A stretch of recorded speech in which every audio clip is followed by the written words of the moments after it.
Misliš, da se je to zgodilo tukaj? Misliš, da so ga tukaj odvrgli? To se je zgodilo tukaj.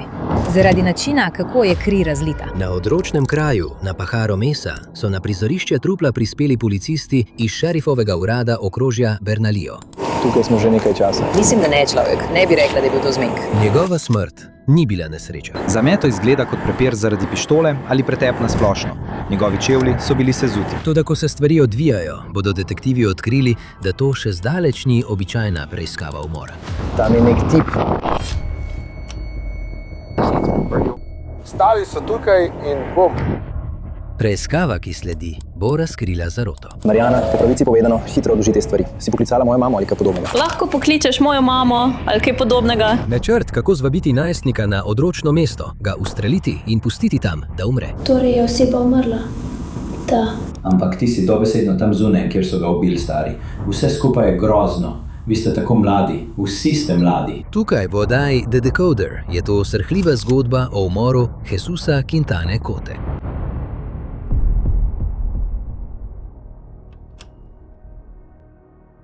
Zdaj lahko naše epizode gledate brez oglasov na Spotifyju s naročnino.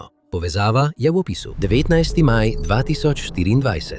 Nova Mehika. Center za klice v sili okrožja Bernalillo. Kakšen je naslov nujnega primera? Samo peljali smo se mimo in moja mama je videla truplo. Mislila je, da je nekaj videla, zato sem se vrnil in preveril. Mimoidoči je opazil truplo, ki leži na makadamski poti na Patahita Mesi, odročnem območju zunaj Albuquerqueja. Tam ni asfaltiranih cest, tekoče vode ali elektrike. Ljudje, ki tam živijo, prebivajo v prikolicah, raztresenih po planjavi.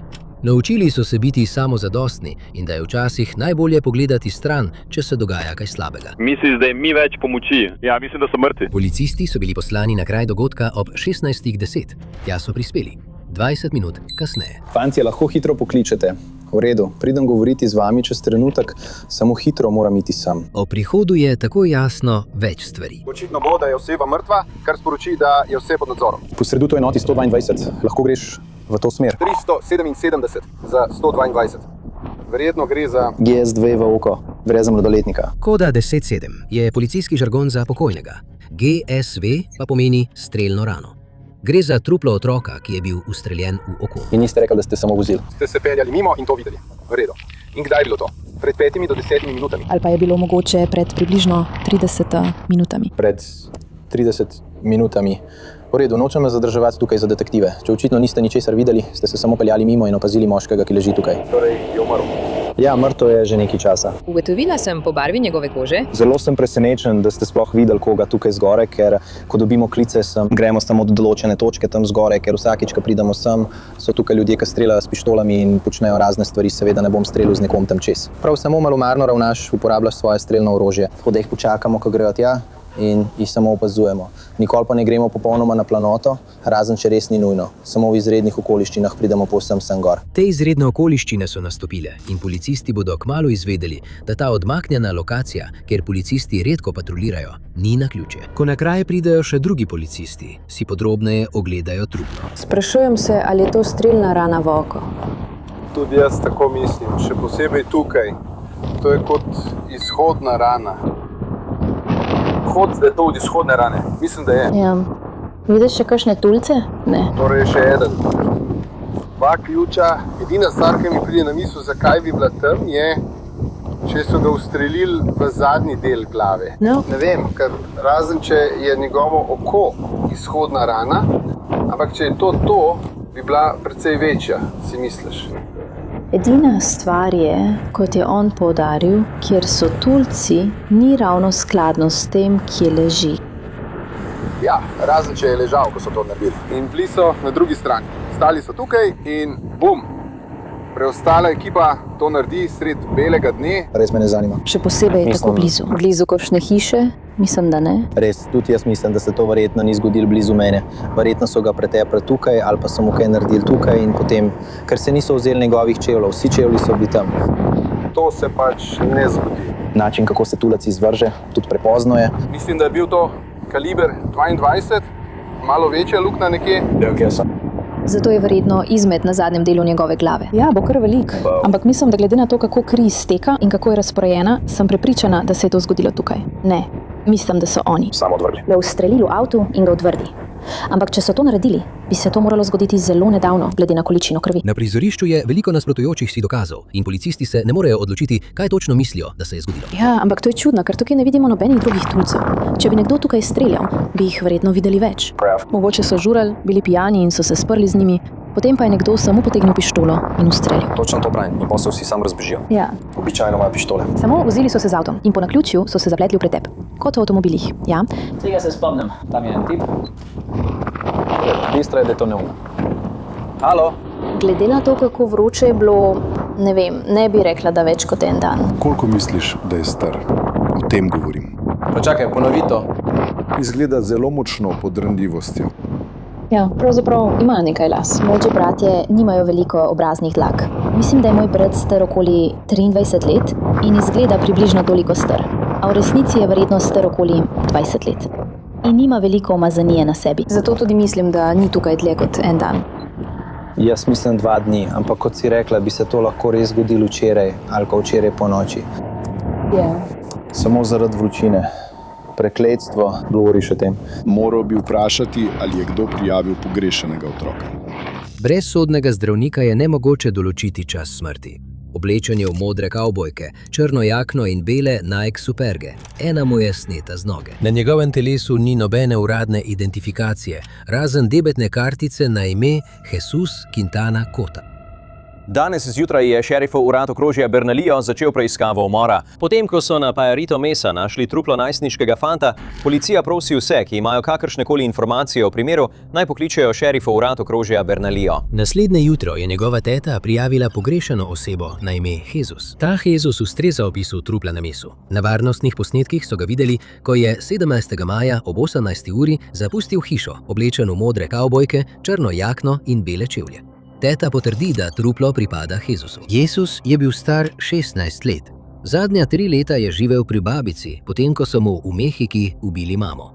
Pred kratkim je opustil srednjo šolo, da bi delal v bližnjih restavracijah, poskušal preživljati babico in zaslužiti denar za svojo prihodnost. A nekaj slabega ga je očitno spremljalo. Začel je zamujati v službo. Ukradli so mu tovornjak.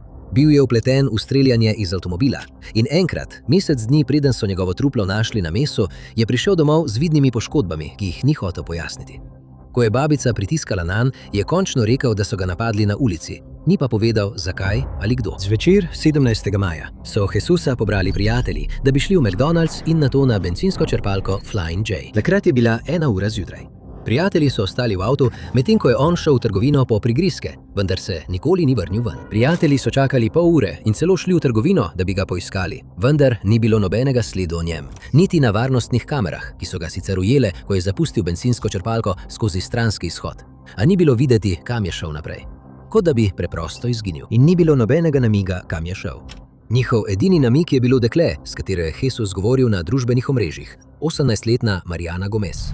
Nikoli je ni srečal v živo, a si je to želel. A prijateljem je priznal, da ima občutek, da je nekaj narobe. Prijatelj mu je rekel, naj se z njo ne sreča, če ima čuden občutek glede nje. In mislil je, da je s tem konec. A morda ni bilo tako. 25. maja, 8 dni potem, ko so našli njegovo truplo, Jezusova družina prireja dobrodelno pranje avtomobilov, da bi zbrali denar za njegov pogreb. Mlada ženska se pripelje z belim džipom.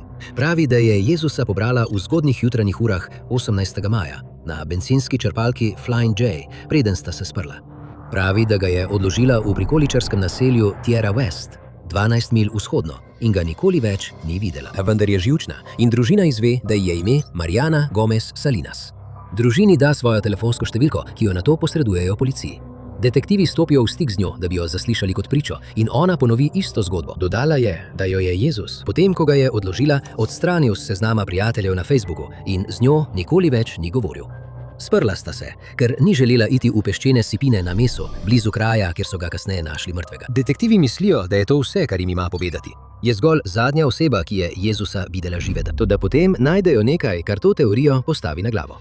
Izvedejo sistematično preiskavo tere na območju okoli bencinske črpalke, kjer je GPS nazadnje zaznal signal Jezusovega mobilnega telefona in ga najdejo vrženega v blatni jarek. Ima luknjo od krogle. Mariana pravi, da ga je brez težav odpeljala v Tierra West.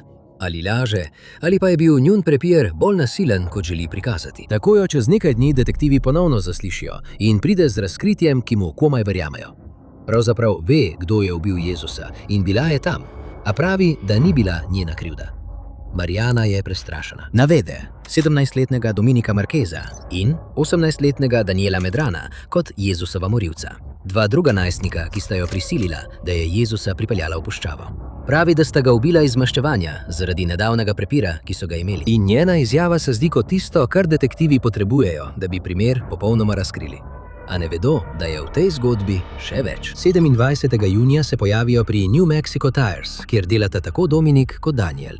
Torej, bili smo tukaj zaradi Dominika in Daniela. Ja, ima nekaj nalogov za njeno aretacijo, zato smo tukaj. V redu? Policisti jih pripeljajo na postajo na zaslišanje. Pozdravljeni. Dominik, kaj ne?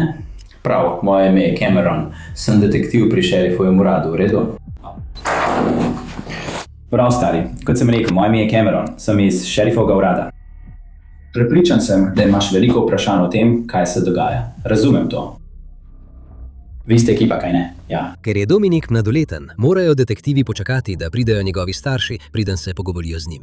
Ko pridejo, zahtevajo odvetnika. Torej, ne sprašujem vas o primeru, prav? Samo želim se prepričati, da ste seznanjeni z obtožbami proti vam. Nalog je za umor prve stopnje, kar je kaznivo dejanje, za katero je predvidena najstrožja kazen. To pomeni dosmrtni zapor. V redu. Imate tudi zaroto, oziroma bom kar prebral seznam. Torej, imate umor prve stopnje, ugrabitev, rop, zaroto in poseganje v dokaze. Torej, to so vaše obtožbe. Torej, oseba je umrla? Da, torej imate zelo resne obtožbe. Pustijo ga, da o tem razmišlja skupaj s svojim odvetnikom in mamo. Toda Daniel je polnoleten. Lahko ga zaslišujejo brez prisotnosti staršev. In to, kar bo povedal, bo naredilo Dominikovo molčanje za manj. Danes sem želel malo govoriti s tabo o tem, veš, ne vem, in prepričan sem, da si kot vsak človek, datumi so ti verjetno malo bolj meglene. Ampak rad bi govoril s tabo o 1. aprilu. 1. april, dan norcev. Takrat je bil moj avto postreljen. Da. Daniel pravi, da je Jezusu, ki ga pozna kot Gera, prodal nekaj zvočnikov za njegov tovornjak. In potem čez nekaj dni mu ukradejo tovornjak. In pride ter zato okrivi mene. Veš, zakaj bi te zato okrivil? Vedu. Srečali so se, da bi rešili spor blizu Danielove službe. Potem so se stvari zapletle. Tako je šel ven, potem pa je rekel, ne, prepričan sem, da ga ni več. In potem, ja, jaz in moj prijatelj, ki mi je kot brat, samo umaknili so se nazaj. In potem, veš, pomaknil si vse mogoče stvari in jim je rekel, moj prijatelj, da vas vse ustrelim, premaknite moje čevlje v glavo. In kdo je tvoj prijatelj? V redu? Dominik, je to prav? Jezus je očitno streljal na Danielov avto, bel Chrysler, medtem ko sta bila Daniel in Dominik v njem. No, kam je zadelo na tvojem avtu? Žarone, vetrobransko steklo, moja armaturna plošča, moje zadnje vrata, moje zadnje okno. To je bilo streljanje iz avtomobila, ki ga je omenila njegova družina. Obstaja tudi policijsko poročilo o tem z dne 1. aprila. Jezus je naveden kot glavni osumljenec. Ko so policisti preiskali Chryslerja, so našli tulec in 2 naboja. Ja, od takrat naprej mislim, da niso govorila karkoli. Zdaj bi rad malo preskočil naprej, približno do maja. V redu. 17. maja, natančneje, prav? Rad bi izvedel nekaj o tvojem in Dominikovem odnosu. Mislim, da si rekel brat. Se tako kličeta. Torej, nista v sorodu po krvi. In samo praviš, dobri prijatelji. Torej, kako dolgo ga že poznaš? Koliko časa se že poznata? Zapodel. In kaj pomeni nekaj časa? Ker je to lahko različno. Veliko ljudi. Naprimer 3 ali 4 leta. V redu. Torej, ste vi prijatelji, ki se družite kadarkoli se vidite? Kjer se vidimo, kjer se srečamo, torej kjer potrebujemo. Po službi. V redu. Torej, se družite. In take stvari se dogajajo. V redu. Rad bi se pogovoril s tabo o tebi, Dominiku in Marijani. V redu, poznaš Marijano? Ja. In kaj bi to bilo? Moje delo. Pri Leni. Katerega Marija poznaš? Moje dete, Marijon in te Marijana. Poznaš Marijano? Tako je, imaš Marijano. Ne moram se spomniti priimka tvojega dekleta. Kakšen je tvoj priimek? Brazil, v redu je. Kateri je drugi? Ne, kako so General YG. Tisti so v njegovem. To je bil še Dominika. Ja. V redu. In ali veš, kdaj ste se razšla? Že nekaj časa je menilo. Res? In ali veš? In spet, nekaj časa kot... Kaj pa je to? Kaj pa je to? V redu. Veš, zakaj ste se razšla? Ne vem, živijo. Ne? Do zdaj se zgodba ujema, ampak prihaja še več. Kaj pa si mislil o Marijani? Z njo nisem bil ravno veliko v stiku. Res? Ja, veš, ko sva šla k njej in ko sem šel k njemu domov, je bila tam. Nisem njen oče, veš? Samo odšel bom. Ja, nočeš biti kot tretje kolo. Seveda. Rekel bi, da je izmed tistih, ko je bila tam, ampak ti povem, ampak potem bi bil zdaj na pravem mestu. V redu. In ker nisi, torej ker ji nisi recimo pisal ali karkoli, si imel njeno telefonsko številko ali kaj podobnega? Ne, nimam njene številke. V redu. Si jo imel na kakšnih družbenih omrežjih, naprimer na Instagramu ali Snapchatu? Facebook. Na Facebooku. Si se kdaj pogovarjal z njo na Facebooku? Ne, mislim, da ne. Detektiv Daniela vrne v noč 17. maja. Pravi, da je tisto noč preživel s punco in Dominik, ker je Dominik pravkar diplomirala. Ja, in potem na koncu večera in zjutraj se oblečem in vsi gremo, ona pride po mene. V redu. Torej poslušaj, prav? In resnično potrebujem, da razmisliš o tem. Prav, Daniel, ne mislim, da si slab otrok. Prav, nimam nič proti tebi, ne poznam te, nikoli prej te nisem srečal v življenju. Prav. Ampak zdaj imaš priložnost, da si iskren glede tega, kaj se je zgodilo. V redu, vem, da tega nisi storil, ker sem pregledal tvoje telefonske zapise. Ja, je v redu. Imam tvoj GPS, tako da vem, da ne govoriš po resnici. V redu. Zato potrebujem, da mi poveš, kaj si počel tisto noč. V redu, tvoja vpletenost z Dominikom, Mariano Gomez in s tabo ter Dominikom. Ker veš, o čem govorim. Nisi, ja, lahko ti pogledam v oči, nisi končal, prav? Jaz nisem končal. Torej, moram vedeti, kaj si naredil, kakšna je bila tvoja vpletenost v to. Kot odrasel se Daniel sooča z obtožbami in posledicami kot za odraslo osebo, vključno z možno dosmrtno kaznijo. In to ga prestraši, da začne govoriti. Torej, moram vedeti, kje si se srečal z Dominikom, da bi se srečal z Mariano. Ker veš kaj, povedal ti bom. McDonald's. V redu, in kateri McDonald's? Ne vem, kaj sem napisal, ne poznam te ceste. V redu. Zakaj so se sploh dobivali? Ja, bodi iskren. Edini način, da se boš iz tega izvlekel, je, da si iskren. Tako je, nekje v domovini. In mi zakaj? Mumbai kaj pomeni unalive? Pozdravljeni. V redu. In ti si bil s tem, v redu? Da. Da, bil si tam. Mislim, bil si zadnji. Si ti, si komu povedal? Mislim, tega ne bi smel narediti? Ne vem, človek, ne vem. Ne. Zakaj je torej Dominik želel to analizirati? Ne vem. A je res? Verjetno maščevanje proti meni, prav. Torej, sedite na parkirišču, zunaj tema, Mariana piše Gweni. Ne ti osebno, mislim, da ste vi trije Mariani rekli, naj piše Gweni. Prav, kakšen je načrt? Sam da gre na srečanje. Da bi šla na srečanje, prav. In zakaj si prosil Mariano, naj to naredi? Samo ne vem. Pa veš? Spomnim se. Ona je lepa punca. Torej, ko sem rekel, ko sem govoril z njim, sem si mislil, on je tip, ki piše sporočila. Kaj je to? Kaj? V redu, ker je lepa, ne? Je to pošteno reči. Mariana je bila uporabljena kot nekakšna ljubezenska vaba, da bi zvabila Jezusa. In uspelo jim je. Pobrali so ga blizu bencinske črpalke malo po 1 uri zjutraj. Daniel, Dominik in Marian. Povej mi o tipu, ki ste ga zdrževali. Sam tista ameriška stvar. Torej ste držali AR-15. Ja, v redu. In kdo je držal pištolo? V redu. Dominik?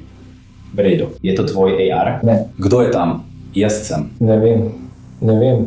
Oče? Drugi je brat? Jaz sem zraven. Kdo je to kupil? To, bilo je kot... Kar jaz nisem. Ti si to kupil? Jaz tega nisem kupil. V redu. Ne vem. Kdo je tam? Da, to je moj stric. Torej si izposodil AR od očeta. Je šel s tabo? Ja. V redu. Povej mi kaj o tem. Vem, da si, no to bi bila 1, 2, 3, torej prej, torej to bi bilo potem 5. Pozdravljeni ljudje v tovornjaku. Kdo je zagrabil Gwenin telefon? Nisem ga dobil. Nisi ga zagrabil? Kdo ga je posnel? Da je videl. Si ga posnel? Ne. Si sploh kaj streljal tam zgoraj? Ne. Ne. Si prepričan? Ne, kakor ste spomnili, mogoče nesreča, mislim, ampak se ne spomnim. V redu, kaj misliš za nesrečo? Rad uspavam svoje prijatelje ali kaj podobnega, ampak se ne spomnim. V redu, ker je to res pomembno, ker veš, imamo dokaze, kaj ne? Tukaj si, tako da očitno vem, o čem govorim. Kdaj pa, torej, si streljal tam zgoraj. Ja. V redu, torej povej mi o tem, kaj se je zgodilo. Rekel je samo veš ponaredek, zato sem samo ustrelil. Ampak v redu, in potem je rekel, da je ponaredek. Kaj si naredil? Kaj si ti, In kam si streljal? Proti? Tory Lunter. Kakšna predrznost? V redu? Jezus ni verjel, da je pištola prava in ni razumel, kako resna je situacija. Zato se je Daniel potrudil, da mu to pokaže. V redu. In zakaj si šel po svojega očeta? Ker je samo to preprosto hotel narediti. V redu, torej je tvoj oče želel to narediti? Ja. Zakaj? Ker ne vem, on je to dal. Si ga prosil za to? Ne. Tega mu nikoli nisem rekel, to je vedel. Kako je vedel kaj, da si bil tam tisto noč? Zakaj bi ga poklical, če nisi hotel narediti ničesar takega? Ker ne vem, kako bi to naredil. Ne vem. Ampak ti je bilo v redu, da je to naredil nekdo drug.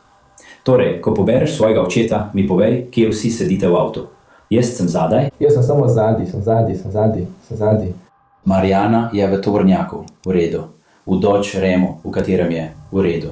Torej, povej mi, kaj se zgodi v avtu? Kaj? Koga pobereš, kam greste potem? V redu. V redu. In zakaj si šel tja? Ne vem, tja sem želel iti. V redu. Torej, je to res tvoj oče? To je res tvoj oče? Daniel vso krivdo pripisuje svojemu očetu. Ker vem, da ste ga malo pretepli. To je bil moj oče. Prav. To je zato, ker smo vsi vzeli pištolo. Kaj misliš tem? Torej, mislim, da, ne vem, spomnim se, da smo vsi vzeli pištolo in šli smo v tisti prekleti pretep. V redu. In praviš, da je bilo orožje. Katero orožje? AR. V redu. Kako je dobil puško? Mislim, da je vzel od mojega očeta. No, bil si tam, torej si moral to videti. Vzel jo je od mojega očeta. In kako? Ne vem, samo rekel sem mu, da jo bomo vzeli in da bomo govorili in da bomo rekli ja. V redu. In kaj se je potem zgodilo? Samo vprašal sem ga, če lahko uporabim puško. Tvoj oče je dobil puško? V redu. Kaj se je potem zgodilo? Potem jo vsi spet vzamemo in tako jo vzamemo nazaj in potem smo šli nazaj tja zadaj in smo se začeli pretepati in potem smo se samo pogovarjali in takrat smo zaslišali strel. V redu. Kdo ga je ustrelil? Ja. V redu. In o čem so se pogovarjali? Mislim, potem, ko se je to zgodilo. Samo o motorju smo govorili. Potem, ko si pravkar videl, kako nekoga umorijo. No, jaz nisem. No. Veš, kaj se je zgodilo. Ja, v redu. Mislim, dejansko si tam zunaj, kjer so ga ubili stari. Ja, slišal sem, kako so ga ustrelili. V redu. Ampak veš, ko slišiš strel. In potem sem prepričan, da si ga videl. Nikoli ga nisi videl. Brat. Kako to, da ga nisi videl, Daniel? Ja, ne bi smel biti tam. Njegovi zgodbi je težko verjeti. Ja. No, samo poskušam razumeti, kje si. Ker ko slišim strel, je naravna reakcija, da pogledam, odkot je prišel strel. To je povsem normalen fiziološki odziv. Ko slišiš strel, pogledaš. Ja, torej, kot da si in veš. Slišiš strel, če si policist, boš šel, veš. Ja, seveda. Ampak jaz samo. Torej, sploh nisi pogledal. No. Ena stvar. Po Danielovih besedah so se vsi samo vrnili v tovornjak in se odpeljali. Jezusovo truplo pa pustili tam, da so ga obletavale muhe in mrhovinari. Kar pa zadeva njegovega očeta, za katerega trdi, da je v središču tega grozljivega umora, Daniel pravi, da ne ve, kje živi. Detektivi so od Daniela izvedeli vse, kar so lahko. Zdaj morajo govoriti z Marjano. Edina oseba, ki bi lahko nekaj pojasnila o tem skrivnostnem četrtem zarotniku, Danielovem očetu. Malo po 13. uri istega dne jo policisti poiščejo na njenem delovnem mestu. Marjana, naredi mi uslugo. Hitro odloži tiste stvari. Ti odložiš svojo torbo? Ja. Ne obračaj se. Lahko si. Ja, bom jaz poskrbel za to. Ne obračaj se. Hvala, ker sodelujete z nami. Jih bom premaknila, prosim. Te bodo precej ohladne. V redu, zato ne počni ničesar nespametnega in se jim ne poskuša izmuzniti, prav? Lahko pokličem mamo ali kaj podobnega, ker si sodeloval z nami in vse ostalo, ji bom poklical. In če bo tvoja mama lahko prišla potem lahko pride. Ima prevoz, da pride sem? Morala bi ga imeti, ampak tudi moje stvari. Ja. Vzamemo, ja, tvojo torbo in vse ostalo. V redu, pohodite, prav? Lahko kdo pomaga, prosim. Strah me je, prosim. V avtu. Še naprej se pritožuje. Zakaj ste morali narediti sliko? Da te slikamo, ravno zdaj. Samo vodimo evidenco vseh, tako spremljamo vse, ki pridejo v našo enoto, prav? Ker to je razlika. Za razliko od njenih prvih dveh zaslišanj je tokrat aretirana. Po besedah Daniela je bila njena vpletenost v Jezusovo smrt večja kot le vloga opazovalke. Imaš kaj v žepih, kar bi lahko počela? Nimaš žepov, stari. So ti vse pobrali? Ja. Samo preveri, da nimaš ničesar okoli pasu. Redo. V trenutku ti bom snel te lisice in potem. Pozdravljena, Marijana. To Presenečena, nesi vse stvari gor? Ne ravno. Detektiv razloži, da ji bo pokazal vrsto fotografij. Poskušajo identificirati Danielovega očeta. Tako da bojo to samo stare slike. Ja, in ne misli, da moraš izbrati. Če vidiš osebo, super. Če se spomniš te osebe, super. Če ne, ni nič hudega. Ne misli, da moraš izbrati nekoga. To so samo drugi ljudje, v tem primeru tudi govorijo. Torej, samo poskušamo ugotoviti, kdo je ta druga oseba. V redu. Lahko greste zdaj k Dominiki in Danielu. Ja. Pustijo jo samo s fotografijami za nekaj časa. Medtem pregledujejo njene stvari, vključno z zgodovino telefona. Izbrisala je več kot 1500 sporočil. Nato se detektiv vrne. Torej so ti očitno povedali. So ti povedali, kaj se dogaja in zakaj so te pripeljali sem. V redu. Prav. Torej si aretiran. V redu. Imaš nalog za aretacijo zaradi umora prve stopnje, ugrabitve, ropa, zarote in prirejanja dokazov. V redu, počakaj. Mi lahko vse to razložiš? Seveda. Torej, umor prve stopnje, ki je bil načrtovan. Pogovarjali ste se o tem in bla bla bla. Vem, da nisi pritisnil na sprožilec, ampak si bil aktiven udeleženec. Pogovarjal sem se z vsemi ostalimi. Povedali so mi svojo zgodbo. Se precej ujema s tem, kar si mi povedal. Razen neke stvari, katerih bi lahko govoril s tabo. Veš, vi ste govorili o tem, da bi vzeli denar, se smejali temu, ga razdelili na 3 dele. Ampak tudi jaz se s tem nikoli nisem strinjala. Vem, ampak vi ste se o tem pogovarjali, bilo je... Tako pač je v tem trenutku. Prav. Torej, rad bi se pogovoril s tabo o tipu, ki je vstopil v tvoj avto. Kdo je bil to? Kdo pa? Kdo je bil ta tip? Daniel Street. Tako so mi povedali. Tako so ti povedali. In ali se spomniš, kako je izgledal? Bil je nekako videti kot mehičan. Mislim, da je imel brke. Izgledal je starejši, verjetno v 40 ali 50 letih. V redu. Ima nekaj sivih las, verjetno majhne oči. Danielov stric ali Danielov oče? Nekaj se ne ujema. In Marijana ga ni prepoznala na prepoznavi po fotografijah. Nima več odgovorov, ki bi jih lahko dala. Veš, sam še si mlad, vsi ste še mladi in narediti kaj tazga je res noro. Če iz kakršnega koli razloga, če ti uspe, da ne greš zavedno v zapor. Upam, da se boš iz tega kaj naučil. Edino, kar si mi povedal kot razlog, zakaj si to naredil, je bilo, da niso hoteli govoriti s tabo. Kot da je pozornost nekega fanta vredna tega. To je žalostno, to je tragedija na vseh straneh. Vi ste tako mladi in soočate se z nekaterimi najhujšimi kaznivimi dejanji, s katerimi ste lahko obtoženi. In z najhujšo stopnjo, s katero je mogoče nekoga obtožiti. Torej? In vsi smo bili obtoženi tega. Ja, smo. Marijana se ne odziva dobro.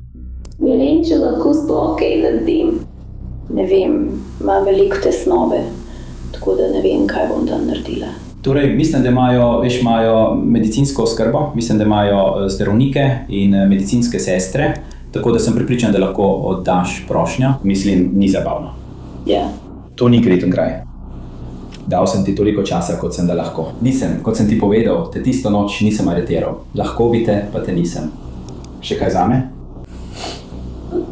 V redu? No. Srečno. Jaz veš, mislim, Mislim, da me boš še videl in potem samo veš, tukaj smo na sodišču in tako naprej. Ampak upam, da se ti bo vse dobro išlo. Marijana je zdaj solzna in očitno obžaluje. Toda njen odnos v sporočilih z Dominika na dan umora je bil povsem drugačen. Ob 16:18 mu je rekla: "Naredili bova to danes." On hoče nekaj narediti danes, ampak jaz sem mu rekla za nedeljo, zato hočem to narediti nocoj. Ta on, na katerega se nanaša, je Jesus in gre za njegov umor. Ob 16:41 reče: "In kaj, če načrt ne uspe?" Dominik odgovori: "Bo, če ne gre po načrtu, potem si šla na zmenek. In vse, kar moraš narediti, je, da se prepričaš, da nima pištole." Spodbujali sta se med seboj. Marijana je določila datum in uro, Dominik pa jo je prepričevala, da bo vse šlo po načrtu. Ob 4 uri zjutraj, naslednje jutro, mu ponovno piše in želi govoriti o umoru. Dominiki reče, naj ostane mirna in se drži njune zgodbe, če pride policija. 1 uro kasneje pošlje sporočilo na številko Jesusa. Hej, že sem doma. Hej, sem doma. Ves dan mu še naprej pošilja sporočila in piše na njegov Facebook račun ter sprašuje, ali jo je blokiral. Ves čas ve, da je Jezus mrtev in da je sodelovala pri njegovem umoru. Poskušala je prikriti svoje sledi z lažno sledjo. Umor Jezusa je načrtovala vnaprej in poskušala ga je kasneje prikriti, kar vse nakazuje na določeno stopnjo krivde. Toda Marijana ni pritisnila na petelina. To naj bi bil Danielov oče, ki je še vedno na prostosti. Daniel in Dominik sta vsak posebej priznala krivdo za obtožbe umora prve stopnje in zarote, oboroženega ropa in hujšega napada. Na zaslišanju ob izreku kazni želi tožilstvo poudariti, da je bil napad hladnokrvno vnaprej načrtovan. Dominik in Marijana, oni nas vodijo. Sporoči mi, kaj reče, da bom obveščena, saj si ti, Marijana, tista, ki komunicira z Jezusom. Še naprej se spogleduj z njim, drži ga na trgu. Nočemo, da izgubi zanimanje. Vsak od njih je obsojen na več kot 20 let zapora. Marijana medtem stopi pred sodišče in je oproščena obtožbe umora.